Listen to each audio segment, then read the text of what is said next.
Okay, ಎಲ್ಲ ವೀಕ್ಷಕರಿಗೂ ನಮಸ್ಕಾರ. ಇವತ್ತಿನ ದಿನ ನಾವು ಕರ್ನಾಟಕ ಶಾಲಾ ಪರೀಕ್ಷೆ ಮತ್ತು ಮೌಲ್ಯನಿರ್ಣಯ ಮಂಡಳಿಯವರು SSLC ವಿದ್ಯಾರ್ಥಿಗಳಿಗಾಗಿ 2023-24ನೇ ಸಾಲಿಗಾಗಿ ನಡೆಸಿರುವಂತಹ ಪೂರ್ವ ಸಿದ್ಧತಾ ಪರೀಕ್ಷೆಯ ಪ್ರಶ್ನೆಗಳನ್ನು ಹಂತ ಹಂತವಾಗಿ ನೋಡ್ಕೊಂಡು ಬರೋಣ ಬನ್ನಿ. ಎಲ್ಲ ವೀಕ್ಷಕರು ನಮಸ್ಕಾರ. ಇಲ್ಲಿವರೆಗೂ ಕೂಡ ನಾವು 2024 SSLC ಪೂರ್ವ ಸಿದ್ಧತಾ ಪರೀಕ್ಷೆಯ ಪ್ರಶ್ನೆ ಪತ್ರಿಕೆಯಲ್ಲಿರುವಂಥ ಪ್ರಶ್ನೆಗಳನ್ನು ಹಂತ ಹಂತವಾಗಿ ಬಿಡಿಸ್ಕೊಂಡು ಬರ್ತಿದ್ದೀವಿ. ಸ್ನೇಹಿತರೆ, ಇವತ್ತಿನ ದಿವಸ ನಾವು 1 ಅಂಕದ ಪ್ರಶ್ನೆಗಳು ಏನಿದಾವು ಅಂತ ಗಮನಿಸೋಣ. ಕೆಳಗಿನ ಪ್ರಶ್ನೆಗಳಿಗೆ ಅಥವಾ ಅಪೂರ್ಣ ಹೇಳಿಕೆಗಳ 4 ಪರ್ಯಾಯ ಉತ್ತರಗಳನ್ನು ನೀಡಲಾಗಿದೆ. ಅವುಗಳಲ್ಲಿ ಸೂಕ್ತವಾದ ಉತ್ತರವನ್ನು ಆರಿಸಿ ಅದರ ಕ್ರಮಾಕ್ಷರದೊಡನೆ ಪೂರ್ಣ ಉತ್ತರವನ್ನು ಬರೆಯಿರಿ ಅಂತ ಅದ. ಏನದ ಒಂದೇದ್ದು? ಒಂದು ವರ್ಗ ಬಹುಪದೋಕ್ತಿಯ ಗರಿಷ್ಠ ಶೂನ್ಯತೆಯು ಅಂತ ಐತಿ.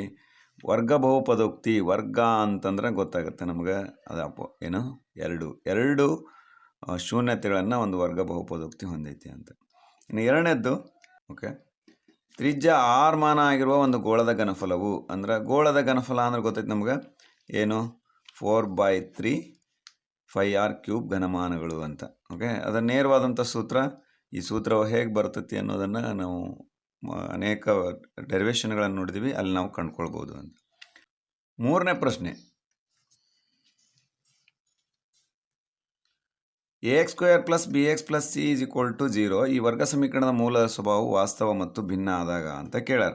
ನಮಗೆ ಗೊತ್ತಿರಲಿ ಸ್ನೇಹಿತರೆ, ಏನು ನಮಗೆ ಶೋಧಕ ಅಂತ ಎದಕ್ಕೆ ಕರಿತೀವಿ ಅಂದ್ರೆ, ನಾವು ಶೋಧಕ ಅಂದ್ರೆ b² - 4ac ಅಂತ ನಾವು ಇದನ್ನು ಶೋಧಕ ಅಂತ ಕರಿತೀವಿ. ದೇರ್ಫೋರ್ ಈ ಶೋಧಕವು ಏನಾಗ್ತೈತಿ, >0 ಇದ್ರೆ ಏನಾಗ್ತೈತಿ, ವಾಸ್ತವ ಮತ್ತು ಭಿನ್ನವಾಗಿರುತ್ತೆ. ಅಂದ್ರೆ ನಿಮ್ಗೆ ಅರ್ಥ ಗೊತ್ತಾಗಿರ್ಬೋದು. b² - 4ac, ನಿಮ್ಗೆ ಕನ್ಫ್ಯೂಷನ್ ಮಾಡೋಕೆ ಇಲ್ಲಿ ಕೊಟ್ಟಾರೆ, a² - 4bc ಅಂತ ಕೊಟ್ಟಾರೆ.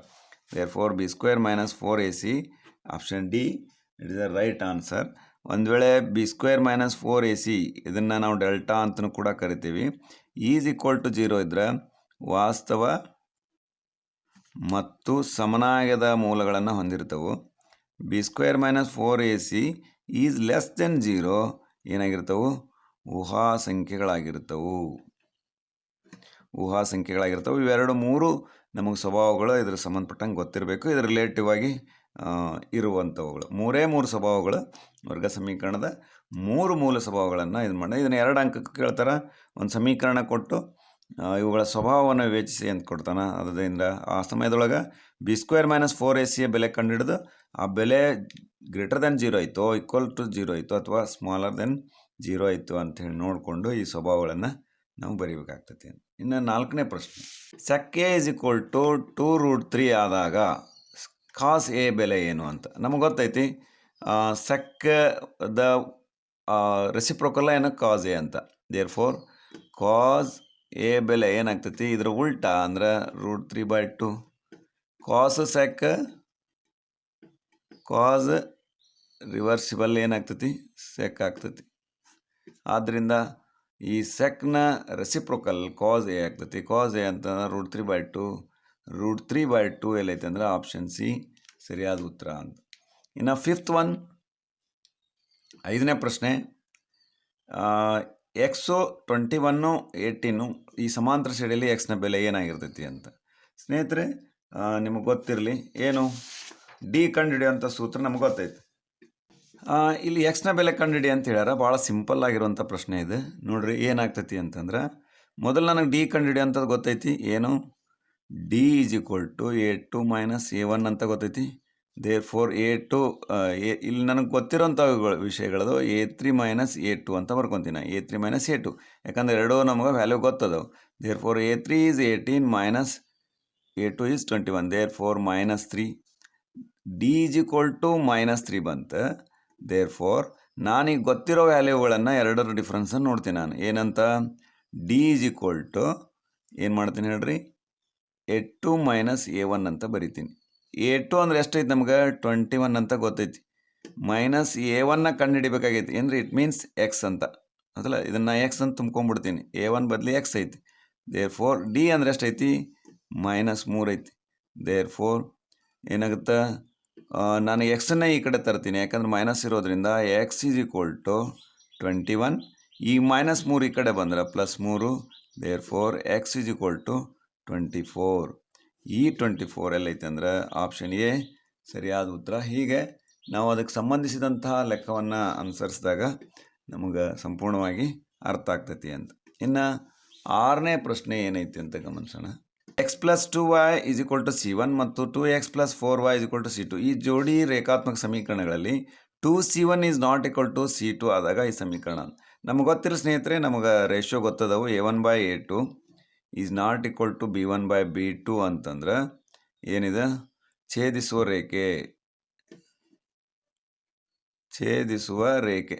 ಓಕೆ, a1/a2 = b1/b2 = c1/c2 ಅಂದ್ರೆ ಸಮಾಂತರ ರೇಖೆಗಳು. a1/a2 = b1/b2 = c1/c2 ಅಂದ್ರೆ ಏನಿದು, ಐಕ್ಯಗೊಳ್ಳುವ ರೇಖೆಗಳು. ಹಂಗಾರೆ ಬೆಲೆ ಗೊತ್ತಿರಲಿ. ಛೇದಿಸುವ ಅಂದ್ರೆ ಒಂದು ಅನನ್ಯ ಇರುತ್ತೆ, ಅಂದ್ರೆ ಒಂದೇ ಒಂದು ಇರುತ್ತೆ. ಸಮಾಂತರ ಅಂದ್ರೆ ಇಲ್ಲಿ ಯಾವುದೇ ಪರಿಹಾರಗಳು ಇರೋದಿಲ್ಲ. ಓಕೆ, ಇಲ್ಲಿ ಐಕ್ಯಗಳು ಅಂದ್ರೆ ಅಪರಿಮಿತ ಇರುತ್ತವು. ಹಂಗಾರೆ ಇಲ್ಲಿ ಏನು ಕೇಳ್ಯಾರ ಹೇಳ್ರಿ ನಮಗೆ, ಸಮೀಕರಣಗಳು ಇಲ್ಲೆಲ್ಲವೂ ಪರಿಹಾರಕ್ಕೆ ಸಂಬಂಧಪಟ್ಟಂಥ ಆಪ್ಷನ್ ಇರೋದ್ರಿಂದ ಇಲ್ಲಿ ಪರಿಹಾರಕ್ಕೆ ಸಂಬಂಧಪಟ್ಟಂಥ ಆಪ್ಷನ್ ಇರೋದ್ರಿಂದ ನಾವು ಪರಿಹಾರಗಳನ್ನು ಗಣನೆಗೆ ತೆಗೆದುಕೊಳ್ಬೇಕು. ಏನು ಕಂಡೀಷನ್ ಅಂತ ಹೇಳಿರಲ್ಲಿ, c1 = c2 ಅಂದರೆ 2c1 = c1 ಆ್ಯಂಡ್ c2ಕ್ಕೆ ≠ ಅಂತ ಬಂದಾಗ, ಇವೆರಡೂ ಸಮ ಇಲ್ಲ ಅಂತಂದಾಗ, ಎರಡು ಸಮ ಇರೋಂಥವುಗಳು ಇಲ್ಲದವು, ಇದಕ್ಕೆ ಇದು ಸಮ ಇಲ್ಲ ಅಂತ ಕೊಟ್ಟಾರ. ದೇರ್ಫೋರ್ ಆದ್ದರಿಂದ ಏನಿಲ್ಲ, ಇಲ್ಲಿ ಪರಿಹಾರಗಳು ಸಮಾಂತರ ರೇಖೆ ಆಗಿರೋದ್ರಿಂದ ಯಾವುದೇ ಪರಿಹಾರವನ್ನು ಹೊಂದಿಲ್ಲ ಅನ್ನುವಂಥದ್ದು ಅರ್ಥ ಆಗ್ತೈತಿ ಅಂತ. ಓಕೆ, ಇದನ್ನ ಇನ್ನೂ ಒಂದು ರೀತಿ ಮಾಡ್ಬೋದು. ಏನು, c1 ಇಕ್ವೇಷನನ್ನು 2ದಿಂದ ಗುಣಿಸಿ c2 ಇಕ್ವೇಷನಿಂದ 1ರಿಂದ ಹಾಗೆ ಇಟ್ಟಾಗ ಅವುಗಳನ್ನು ಅನುಪಾತಗಳನ್ನು ಹೋಲಿಕೆ ಮಾಡ್ಬೋದು. ಇದು ನೋಡ್ರಿ, ಇನ್ನೂ ಒಂಥರ ಮಾಡ್ಬೋದು, ಹೀಗೂ ಮಾಡ್ಬೋದು ಅಂತ. ನಮಗೆ ಗೊತ್ತಿರಲಿ ಎರಡು ವಿಷಯಗಳು. ಏನು, x + 2y = c1 ಬರ್ಕೊಳ್ತೀನಿ, 2x + 4y = c2. Condition ಏನಂತ ಕೊಟ್ಟಾರೆ ಹೇಳ್ರಿ ಅವರು, 2c1 ಅಂದ್ರೆ c1 ಇಕ್ವೇಷನನ್ನು 2ರಿಂದ ಗುಣಿಸ್ಬೇಕು ಅಂತ ಅದರ ಅರ್ಥ. ಓಕೆ, ಇದನ್ನೇನೈತಿ, 1 ಐತಿ, ಒಂದೇ ಹಾಗೆ ಇರೋದು. ಅಂದ್ರೆ 2x + 2y = 2c1, 2x + 4y = c2 ಅಷ್ಟೇ. ಇಲ್ಲಿ ನೋಡ್ರಿ, ಹಂಗಾರೆ ಅನುಪಾತ ಹೋಲಿಸ್ರಿ. a1/a2 ಅಂದ್ರೆ 2/2, 2/4, 4/4 is not equal to 2/1 is not equal, ಇದು ಏನಾಗ್ತೈತಿ, ಒಂದೇ therefore 1 = 1 is not equal to 2 ಅಂತ. ಇದು ಕಂಡೀಷನ್ ಯಾವಾಗ ಬರುತ್ತೆ ಅಂದ್ರೆ ಸಮಾಂತರ ಸರಳ ರೇಖೆಗಳ ಇದ್ದಾಗ ಮಾತು ಬರುತ್ತೆ. ಅದಕ್ಕೇನಿಲ್ಲ, ಪರಿಹಾರಗಳು ಇಲ್ಲ ಅಂತ. ಹೀಗೂ ಕೂಡ ನಾವು ಏನು ಮಾಡ್ಬೋದು, ಪರಿಹಾರ ಇಲ್ಲ ಅನ್ನೋದನ್ನು ನಾವು ಹೀಗೂ ಕೂಡ ತೋರಿಸ್ಬೋದು, ಯಾವುದೇ ಪರಿಹಾರನ ಹೊಂದಿಲ್ಲ ಅಂತ. ಓಕೆ, ಇನ್ನು 7ನೇ ಪ್ರಶ್ನೆ ಏನೈತೆ ಅಂತ ಗಮನಿಸೋಣ. ಓಕೆ, 7ನೇ ಪ್ರಶ್ನೆ, 91ರ ಅವಿಭಾಜ್ಯ ಅಪವರ್ತನಗಳು ಯಾವುವು ಅಂತ ಹೇಳ್ಯಾರ. 91ನ್ನು ಭಾಗಿಸ್ಕೊಂತ ಹೋಗೋಣ. ಅವಿಭಾಜ್ಯ ಅಪವರ್ತನಗಳಿಂದ ಮೊದಲು ನೋಡ್ರಿ, 91 ಅನ್ನೋದು ಯಾವುದರಿಂದ ಭಾಗ ಹೋಗ್ತೈತಿ, ಇದು 90 ಅವಿಭಾಜ್ಯ ಅಪವರ್ತನ ಕಂಡುಹಿಡ್ತೀವಿ. 2 ಇಲ್ಲ, 9 1 3 ಇಲ್ಲ, 4 ಇಲ್ಲ, 5 ಇಲ್ಲ, 6 ಇಲ್ಲ, 7ರಿಂದ ಭಾಗ ಹೋಗ್ತೈತಿ ನೋಡ್ರಿ. 7 ಅಂದರೆ 7, 7 3 21. ಓಕೆ, ನೆಕ್ಸ್ಟ್ ಅವಿಭಾಜ್ಯ ಅಪವರ್ತನ ಅಂದ್ರೆ 13, ಯಾಕಂದರೆ 13 ಒಂದು ಅವಿಭಾಜ್ಯ ಅಪವರ್ತನ ಆಗಿರೋದ್ರಿಂದ 13 ಆಗ್ತದೆ. ದೇರ್ಫೋರ್ ಏನಾಗ್ತೈತಿ, 7 ಮತ್ತು 13 ಏನಾಗ್ತವೆ, ಅವುಗಳ ಅವಿಭಾಜ್ಯ ಅಪವರ್ತನಗಳು. 7 ಮತ್ತು 13 ಎಲ್ಲದವ್ರಿ, ಆಪ್ಷನ್ ಬಿ ಇದರೊಳಗದವು. ಓಕೆ, ಹಿಂಗೆ ಕೊಟ್ಟಿರ್ತಾರ ಅಂತ ನಿಮಗೆ ಕನ್ಫ್ಯೂಷನ್ ಮಾಡ್ತಾರ. ಇನ್ನೂ ಒಂದು ಇಲ್ಲಿ 13, 7, 1 ಏನು ಡಿಫ್ರೆನ್ಸ್ ಐತ್ರಿ, ಮತ್ತು ಇವು ಅವಿಭಾಜ್ಯ ಅಪವರ್ತನಗಳಲ್ಲನ್ರಿ ಅಂತೇಳಿ. ಅವಿಭಾಜ್ಯ ಅಪವರ್ತನಗಳು ಅಂದ್ರೆ ಯಾವುದೇ ನಿಮ್ಗೆ ಗೊತ್ತಿರಲಿ ಸೆಂಟೆನ್ಸ್, ಅವಿಭಾಜ್ಯ ಅಪವರ್ತನಗಳನ್ನು ಸೆಂಟೆನ್ಸ್ ಗೊತ್ತಿರಲಿ. ಏನು, ಒಂದು ದತ್ತ ಸಂಖ್ಯೆಯನ್ನು ಒಂದು ಹಾಗೂ ಅದೇ ಸಂಖ್ಯೆಯನ್ನು ಹೊರತುಪಡಿಸಿ ಬೇರೊಂದು ಸಂಖ್ಯೆಗಳಿಂದ ಅದೇನಾದರೂ ಭಾಗಿಸಲ್ಪಟ್ರೆ ಅಂತಹ ಸಂಖ್ಯೆಗಳನ್ನು ಆ ದತ್ತ ಸಂಖ್ಯೆಯ ಅಪವರ್ತನಗಳು ಅಂತ ಕರಿತೀವಿ, ಅಥವಾ ಆ ಅವಿಭಾಜ್ಯ ಅಪವರ್ತನಗಳಿಂದ ಭಾಗಿಸಲ್ಪಟ್ಟರೆ ಅವಿಭಾಜ್ಯ ಅಪವರ್ತನಗಳು ಅಂತ ಕರಿತೀವಿ. ಹಾಗಾಗಿ 13, 7 ಮಾತ್ರ ಆಗ್ತೈತಿ, 1 ಅನ್ನೋದನ್ನು ಹಿಡಿತಾರೆ, ಬಟ್ ಆಗಲ್ಲ ಅಂತ. ಓಕೆ, ಇನ್ನು 8ನೇ ಪ್ರಶ್ನೆ, ಚಿತ್ರದಲ್ಲಿ OP ಲಂಬ AB ಆದರೆ AB ಉದ್ದ ಕಂಡುಹಿಡ್ರಿ ಅಂತ ಕೊಟ್ಟಾರ. ಬಟ್ ಅಲ್ಲಿ ಆಲ್ರೆಡಿ ಪಿ ಬಿ 4 ಸೆಂಟಿಮೀಟ್ರ್ ಕೊಟ್ಟಾರ. ಸ್ನೇಹಿತರೆ, ನಿಮ್ಗೆ 9th ಇದ್ದಾಗಿರುವಂಥ ಒಂದು ಪ್ರಮೇಯನ ನಿಮಗೆ ನೆನಪಿರ್ಬೋದು. ಯಾವುದೇ ಒಂದು ವೃತ್ತದಲ್ಲಿ ಜಾಕ್ಕೆಳೆದ ಲಂಬವು, ಎಲ್ಲಿಂದ ವೃತ್ತ ಕೇಂದ್ರದಿಂದ ಜಾಕ್ಕೆಳೆದ ಲಂಬವು ಆ ಜಾವನ್ನು ಅರ್ಧಿಸುತ್ತದೆ ಅಂತ ಇರುತ್ತೆ. ದೇರ್ಫೋರ್ ಇದು 4 ಸೆಂಟಿಮೀಟ್ರ್ ಐತೆ ಅಂದ್ರೆ ಇದು ಅರ್ಧ ಆಗಿರ್ತೈತಿ. It is also 4 centimetre. Therefore A B is equal to 8 centimetre ಅಂತ ಇಲ್ಲಿ ನಾವು ಹೇಳ್ಬೋದು. 4 A P plus P B ಅಂದರೆ 4 + 4 8 ಸೆಂಟಿಮೀಟ್ರ್. ಆಪ್ಷನ್ ಎ ಸರಿಯಾದ ಉತ್ತರ ಅಂತೇಳಿ ಗಮನಿಸಬೇಕು ಅಂತ. ಒಂದು ಅಂಕದ ವಸ್ತುನಿಷ್ಠ ಪ್ರಶ್ನೆಗಳು ಏನಿದಾವೆ ಅಂತ ಗಮನಿಸೋಣ. 9ನೇ ಪ್ರಶ್ನೆ ಏನೈತಿ ಅಂತ ಗಮನಿಸೋಣ. 24 ಮತ್ತು 36 ಈ ಸಂಖ್ಯೆಗಳ ಲಸಾವು 72 ಆದರೆ ಅವುಗಳ ಮಾಸವನ್ನು ಕಂಡುಹಿಡ್ರಿ ಅಂತ ಕೊಟ್ಟ. ವೆರಿ ಸಿಂಪಲ್, ನಿಮಗೆ ಸೂತ್ರ ಗೊತ್ತೈತಿ ಸ್ನೇಹಿತರೆ. ಏನು ಅಂತಂದ್ರೆ A into B is equal to ಏನು ಲಸಾ ಅ ಇಂಟು ಮಾಸಾ ಅ ಅಂತ ಗೊತ್ತೈತಿ. ಓಕೆ, ಎ ಇಂಟು ಬಿ ಅಂದರೆ 24 36 ಕೊಟ್ಟಾರ. 24 × 36 ಈಸ್ ಈಕ್ವಲ್ ಟು ಲಸ ಕೊಟ್ಟಾರ 72 ಇಂಟು ಏನು ಕಂಡು ಹಿಡಿಬೇಕಾಗಿತ್ತು ನಾವು ಮಾಸ ಕಂಡು ಹಿಡಿಬೇಕಾಗಿತ್ತು. Therefore 24 × 36 divided by 72 is equal to ಮಾಸ ಅ. ಓಕೆ, ಹಂಗಾರೆ ನೋಡ್ರಿ ಏನಾಗ್ತೈತಿ. 36 1 36 2 2 1 2 12. ದೇರ್ಫೋರ್ ಏನಾಗುತ್ತೆ ಹೇಳ್ರಿ, ಮಾಸ ಈಸ್ ಈಕ್ವಲ್ ಟು 12 ಅಂತ. ಓಕೆ, ಈ ರೀತಿಯಾಗಿ ನಾವು ಈ ಫಾರ್ಮುಲಾವನ್ನು ಚೆನ್ನಾಗಿ ನೆನಪಿಡ್ಬೇಕು. ಇದರೊಳಗೆ ಯಾವುದಾದ್ರೂ ಒಂದು 3 ಕೊಟ್ಟರೆ ಇನ್ನೊಂದು ಕಂಡು ಹಿಡಿಬೋದು. ಒಂದು ವೇಳೆ ಸಂಖ್ಯೆ ಕೊಟ್ಟಿರ್ತಾರೆ, ಲಸ ಕೊಟ್ಟಿರ್ತಾರೆ, ಮಾಸ ಕಂಡುಹಿಡ್ರಿ ಅಂತ ಹೇಳಿದ್ರು. ಸಂಖ್ಯೆ ಕೊಟ್ಟಿರ್ತಾರೆ, ಮಾಸ ಕೊಟ್ಟಿರ್ತಾರೆ, ಲಸ ಕಂಡುಹಿಡಿ ಅಂತ ಹೇಳ್ಬೋದು. ಅಥವಾ ಮಾಸ ಲಸ ಎರಡು ಕೊಟ್ಟು ಒಂದು ಸಂಖ್ಯೆ ಕೊಟ್ಟರೆ ಇನ್ನೊಂದು ಸಂಖ್ಯೆ ಕಂಡುಹಿಡಿಬೋದು. ಹೀಗೆ 4 ಆಪ್ಷನ್ನೊಳಗೆ ಒಂದು 3 ವ್ಯಾಲ್ಯೂಗಳನ್ನು ಅಂಶಗಳನ್ನು ಕೊಟ್ಟರೆ ಇನ್ನೊಂದು ಅಂಶವನ್ನು ಕಂಡುಹಿಡಿಬೋದು. ಓಕೆ, ಇನ್ನು 10ನೇ ಪ್ರಶ್ನೆ ಒಂದೈತಿ, ಭಾಳ ಸಿಂಪಲ್ ಆಗಿರೋದು. x - 1 ಇಂಟು x + 3 ಈ ಸಮೀಕರಣದ ಮೂಲಗಳನ್ನು ಕಂಡುಹಿಡ್ರಿ ಅಂತ ಹೇಳ. ರೆಡಿಮೇಡ್ ಕೊಟ್ಬಿಟ್ಟಾರ ಇಲ್ಲಿ. ಸಮೀಕರಣದ ಮೂಲಗಳು ಹೆಂಗಂದ್ರೆ ಅದನ್ನು 0ಗೆ ಸಮೀಕರಿಸಿ ಕಂಡುಹಿಡಿಬೇಕಾಗ್ತೈತಿ. ಏನೈತಿ, x - 1 is equal to 0, x + 3 is equal to 0. ನಾ ಏನು ಮಾಡೀನಿ ಹೇಳ್ರಿ, ಎರಡೂ ಅಪವರ್ತನಗಳಿಗೆ 0ಗೆ ಸಮೀಕರಿಸೀನಿ.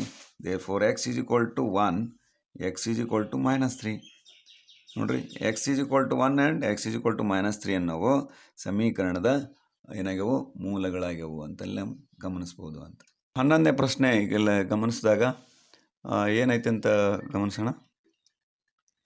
2 ವೃತ್ತಪಾದ ತ್ರಿಜ್ಯಗಳು R1 ಮತ್ತು R2 ಎತ್ತರ ಹೆಚ್ಚಾಗಿರೋ ಶಂಕುವಿನ ಭಿನ್ನಕದ ಘನಫಲವನ್ನು ಕಂಡುಹಿಡಿಯೋ ಸೂತ್ರ. ಭಾಳ ಸಿಂಪಲ್ ಆಗಿದೆ. ಮೊದಲ ನಾವು ಬರೆದ್ಬಿಡ್ತೀನಿ ನೋಡ್ರಿ. ಶಂಕುವಿನ ಭಿನ್ನಕದ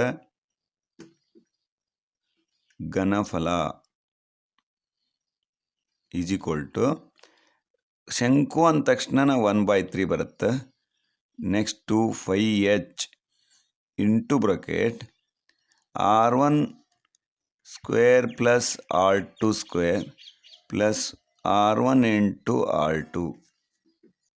ನೋಡ್ರಿ, ಇದನ್ನು ಈ ಸೂತ್ರವನ್ನು ಹೀಗೂ ಅನಲೈಸಿಸ್ಬೋದು. ಏನಂದ್ರೆ 1/3 5h ಗೊತ್ತಿರಲಿ, ಇದನ್ನು ಹೈಟು ಆ್ಯಂಡ್ 5h. ಇಲ್ಲಿ ನೋಡ್ರಿ, ಎರಡೂ ತ್ರಿಜ್ಯಗಳ ವರ್ಗಗಳ ಮೊತ್ತ ಮತ್ತು ಎರಡೂ ತ್ರಿಜ್ಯಗಳ ಗುಣಲಬ್ಧದ ಈ ಎಲ್ಲವುಗಳ ಮೊತ್ತ, ಎರಡೂ ತ್ರಿಜ್ಯಗಳ ವರ್ಗಗಳು ಹಾಗೂ ಎರಡೂ ತ್ರಿಜ್ಯಗಳ ಗುಣಲಬ್ಧಗಳ ಒಟ್ಟು ಮೊತ್ತ ಇಂಟು 1/3 5h ಅಂತಲೂ ಕೂಡ ನಾವು ಹೀಗೆ ನೆನಪಿಡ್ಬೋದು. ಹೌದಲ್ಲ, ನೆನಪಿಡಲಿಕ್ಕೆ ಇದು ಒಂದು ಒಳ್ಳೆಯ ಮಾರ್ಗ. ಭಾಳಷ್ಟು ಸ್ಟೂಡೆಂಟ್ಸು ಇದನ್ನು ಮರೀತಾರೆ. ಇದ್ರ ಜೊತೆಗೆ ಇನ್ನೂ ಶಂಕುವಿನ ಭಿನ್ನಕದ ಪೂರ್ಣ ಮೇಲ್ಮೈ ವಿಸ್ತೀರ್ಣ ಅಂತಲೂ ಇನ್ನೂ ಕೂಡ ಕನ್ಫ್ಯೂಷನ್ ಆಗ್ತಾರೆ. ಹಾಗಾಗಿ ಅದು ಹೇಗೆ ಆಯಿತು ಅನ್ನೋದನ್ನು ನಾವು ಮೊದಲು ಅನಾಲಿಸಿಸ್ ಮಾಡಿದಾಗ ಆ ಸೂತ್ರವನ್ನು ಸರಳಾಗಿ ನೆನಪಿಡ್ಬೋದು. ಎಲ್ಲ ಸೂತ್ರಗಳು ಸುಮಾರು ಒಂದು 6 ಘನಾಕೃತಿಗಳಿಗೆ ಸಂಬಂಧಪಟ್ಟಂಥ ಒಂದು 7 ಘನಾಕೃತಿಗಳಿಗೆ ಸಂಬಂಧಪಟ್ಟಂಥ ಒಂದು 20 ಸೂತ್ರಗಳನ್ನು ನಾವು ಸುಲಭವಾಗಿ ಆರಾಮಾಗಿ ನೆನಪಿಡ್ಬೋದು. ಒಂದು ಅನಾಲಿಸಿಸ್ ಮಾಡಿ ನಿಮ್ಮದೇ ಆದಂಥ ನೆಮೋನಿಕ್ಸನ್ನು ಯೂಸ್ ಮಾಡಿದಾಗ ಸಾಧ್ಯ ಆಗ್ತೈತಿ ಅಂತ. ಓಕೆ, ಇಲ್ಲಿ ನೋಡ್ರಲ್ಲಿ 12ನೇ ಪ್ರಶ್ನೆ. P of x is equal to x² + 7x + 10 ಈ ವರ್ಗ ಬಹುಪದೋಕ್ತಿಯ ಶೂನ್ಯತೆಯ ಮೊತ್ತ ಕಂಡುಹಿಡ್ರಿ ಅಂತ ಹೇಳಿ. ಹಂಗೆ ನಮಗೆ ಗೊತ್ತೈತಿ ವರ್ಗ ಬಹುಪದೋಕ್ತಿಯ ಶೂನ್ಯತೆಗಳ ಮೊತ್ತ ಅಂದ್ರೆ alpha plus beta is equal to -b/a ಅಂತ ನಮಗೆ ಸೂತ್ರ ಗೊತ್ತೈತಿ. ದೇರ್ಫೋರ್ ಇಲ್ಲಿ ಏನೈತಿ, ಎ ಈಸ್ ಈಕ್ವಲ್ ಟು 1 ಐತಿ, ಬಿ ಈಸ್ ಈಕ್ವಲ್ ಟು 7 ಐತಿ, ಸಿ ಈಸ್ ಈಕ್ವಲ್ ಟು 10 ಐತಿ. ಈ ಡಾಟಾ ಬರ್ಕೊಳ್ಬೇಕು ನಾವು. ಬರ್ಕೊಂಡ್ಮೇಲೆ ಅದರೊಳಗೆ ಬೆಲೆ ಆದೇಶ ಮಾಡಿದ್ರೆ ಬಿ ಐತಿ, ಮೈನಸ್ ಬಿ ಅಂದರೆ 7 ಐತಿ, ಎ ಅಂತಂದ್ರೆ 1 ಐತಿ. Therefore -7 is the right answer. ಅಂದ್ರೆ ಯಾವುದು? Alpha plus beta is equal to -7 ಅಂತ.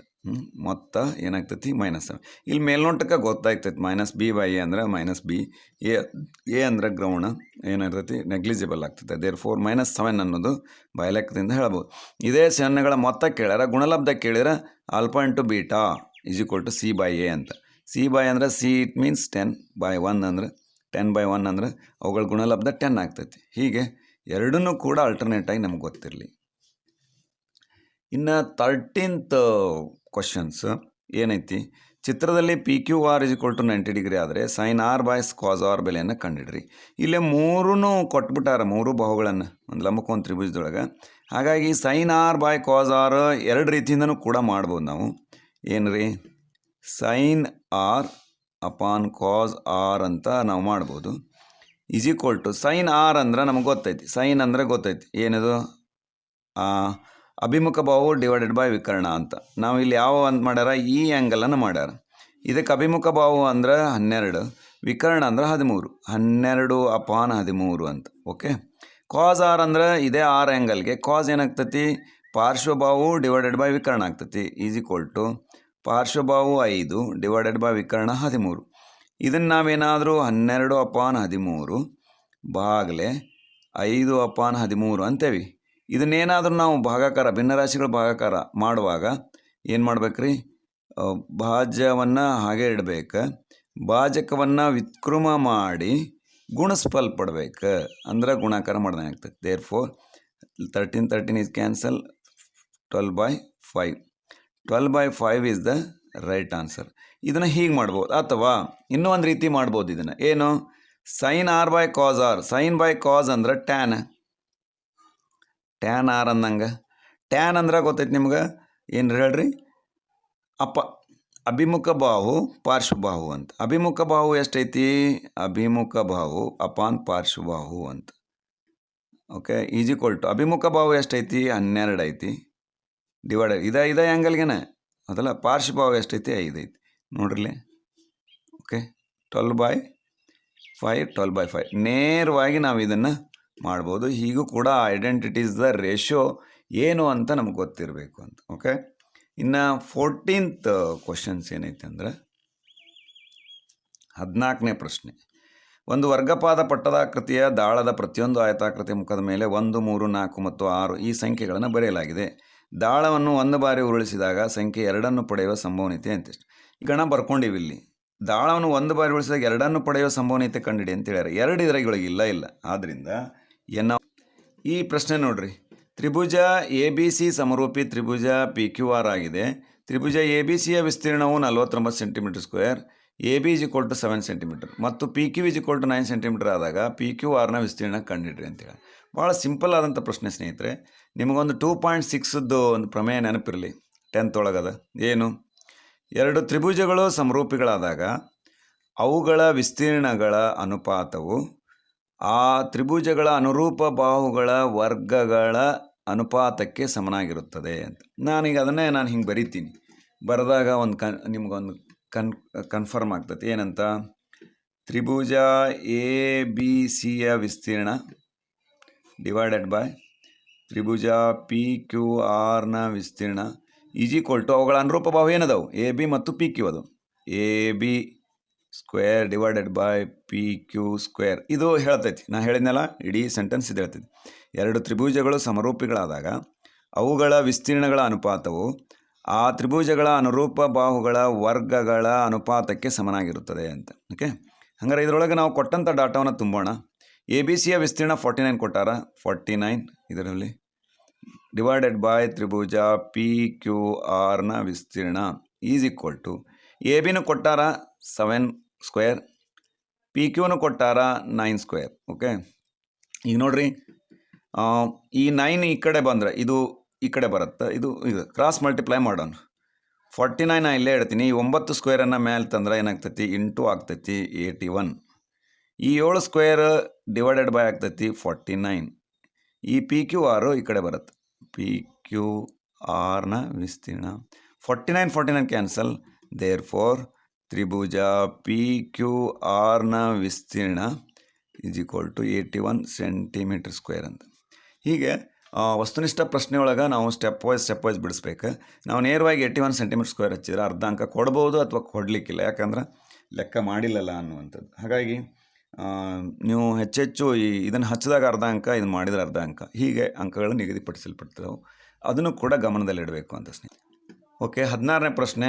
sin 90 - a is equal to cos 60 ಮತ್ತು ಎ ಲಘುಕೋನವಾದಾಗ ಎ ಬೆಲೆಯನ್ನು ಕಂಡುಹಿಡ್ರಿ ಅಂತೇಳಿ. Very simple. ನಮ್ಗೆ ಐಡೆಂಟಿಟೀಸ್ ಗೊತ್ತಿರಲಿ. sin 90 - a is equal to cos a ಅಂತ. Okay, cos 90 - a is equal to sin a ಅಂತ. ಹೀಗೆ ಒಂದು 6 ಐಡೆಂಟಿಟೀಸ್ ಬರ್ತಾವೆ. ಬಟ್ ನಮಗೆ ಸಂಬಂಧಪಟ್ಟಿದ್ದು ಇದು ಅಷ್ಟೇ. ಓಕೆ, ಹಾಗಾಗಿ ಏನೈತಿ, ನಾವು sin 90 - a ಇಟ್ ಮೀನ್ಸ್ ಏನಾಗ್ತೈತಿ, cos a is equal to cos 60 ಕೊಟ್ಬಿಟ್ಟಾರ. ಮೊದಲ ಇದನ್ನು sin 90 - a ಅಂದ್ರೆ cos a ಇಲ್ಲೈತೆ ನೋಡ್ರಿ, cos a. ಈ ಐಡೆಂಟಿಟೀಸ್ ಬಳಸ್ಕೊಡ್ರಿ. ನಾನು sin 90 - a ಬದಲಿ cos a ಬರ್ದೇನೆ. Next cos 60. Therefore a is equal to 60 degree. A ಬೆಲೆ 60 ಡಿಗ್ರಿ ಆಗ್ತೈತಿ ಅಂತ. ಓಕೆ, ಹೀಗೆ ಸ್ನೇಹಿತರೆ 1 ರಿಂದ 16 ಒಂದು ಅಂಕದ ಪ್ರಶ್ನೆಗಳು ಅಂದರೆ MCQ ಪ್ರಶ್ನೆ ಮತ್ತು ವಸ್ತುನಿಷ್ಠ ಪ್ರಶ್ನೆಗಳ ಪರಿಹಾರವನ್ನು ಕಂಡುಕೊಂಡಿದ್ದೀವಿ ಸ್ನೇಹಿತರೆ. ಹಂಗಾರೆ ಮುಂದಿನ ಪ್ರಶ್ನೆಗಳನ್ನು ಮುಂದಿನ ವಿಡಿಯೋದಲ್ಲಿ ನೋಡೋಣ ಅಂತ ಹೇಳ್ತಾ ಎಲ್ಲರಿಗೂ ಕೂಡ ಧನ್ಯವಾದಗಳು. ನಮಸ್ಕಾರ.